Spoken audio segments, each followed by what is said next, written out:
And ప్రతి ఒక్క అమ్మాయి మ్యారేజ్ చేసుకుని అత్తగారింటికి వెళ్ళిపోవాలి. సో ఫస్ట్ మ్యారేజ్కి ముందు చాలా ప్రపోజల్స్ వస్తూ ఉంటాయి కదా, ఇప్పుడు మీరు పబ్లిక్ లో ఉన్నారు.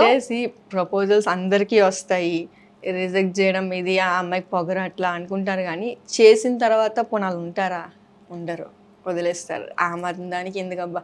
ఇప్పుడు ఒక అమ్మాయి ఏదైనా ఫస్ట్ చూసిందే వెస్టర్న్లో చూస్తారు, నచ్చింది అంటారు, అది ఇది అంటారు.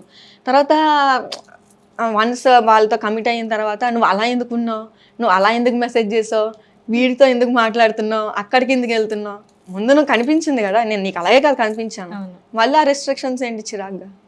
సో నాకు అలా నచ్చదు. సో నాకు ఇండిపెండెంట్గానే ఉండాలని, పీస్ఫుల్గా ఉంటుంది వాళ్ళకి దూరంగా ఉంటే. అంతేనా?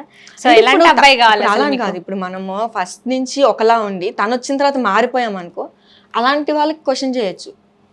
ఇప్పుడు నీతో ఒక రిలేషన్లో ఉన్నా, వేరే వేరే వాళ్ళతో మాట్లాడడం కానీ, నీ ప్రవర్తన మారడం కానీ, అలాంటి వాళ్ళకి క్వశ్చన్ చేయొచ్చు.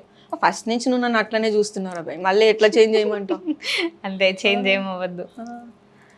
సో అందుకనే నాకు కొంచెం అబ్బాయిల మైండ్ సెట్కి దూరం. మేబీ ఒక మంచి ఎలాంటి మైండ్ సెట్ కావాలి మరి మీకు? అండర్స్టాండింగ్. అంటే ఇప్పుడు నీ స్పోర్టివ్నెస్, ఇప్పుడు నేను ఏం చేసినా సరే అది ఓకే, లేదు నీకు ఇలా కరెక్ట్ కాదు, ఇట్లా స్పోర్టివ్నెస్గా ఉండి మెచ్యూర్డ్ మైండ్తో ఉండే. కరెక్ట్ కాదు అని అంటే ఆపేస్తారా మీరు, చేయరా మరి? Yes of course. ఇప్పుడు నా కోసం ఒక అబ్బాయి ఉంటూ ప్రతిదానికి సపోర్ట్ చేస్తూ నా కోసం ఉన్నప్పుడు నేను తన కోసం ఉండాలో తప్పలేదు కదా. అంటే తనకి తెలుసు అన్నీ, అరే నేను ఇలా చేస్తే మంచిది, ఇలా చేస్తే మంచిది కాదు అని. తను ఆల్రెడీ నాకు ఇచ్చారు లైఫ్. ఇప్పుడు నేను చేసిన దానికి వాళ్ళు ఓకే అన్నారు. నేను మూవీ ఇప్పుడు మమ్మీ డాడీ దాంట్లో ఎగ్జాంపుల్, ఇప్పుడు మమ్మీ డాడీ ఏంటి నాకు ఈ ఫీల్డ్లో ఓకే అన్నారు, కాకపోతే కొంచెం రెస్ట్రిక్షన్స్ ఉండే. నాకు ఇలాంటి టైంకి వచ్చేసే, వేరే ఎక్కడికి వెళ్ళకు, ఓన్లీ హైదరాబాద్లో చేసుకో, లేకపోతే నేను వైజాగ్లో ఉంటే వైజాగ్లోనే చేసుకో, ఇలా ఉంది. నేను దానికి ఓకే అన్నా, ఎందుకంటే నాకు వాళ్ళు స్పేస్ ఇచ్చారు. నేను ఇట్లా బోల్డ్గా ఉన్నా, షార్ట్ డ్రెస్సెస్ వేసినా, ఎలా ఉన్నా సరే వాళ్ళు యాక్సెప్ట్ చేశారు.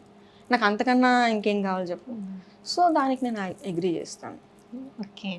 సో అంటే నాతో మంచిగా ఉంటే మంచిగా ఉంటాను, లేదు ఎక్కువ చేస్తే నీకన్నా నాకు చాలా తెలుసు. అంటే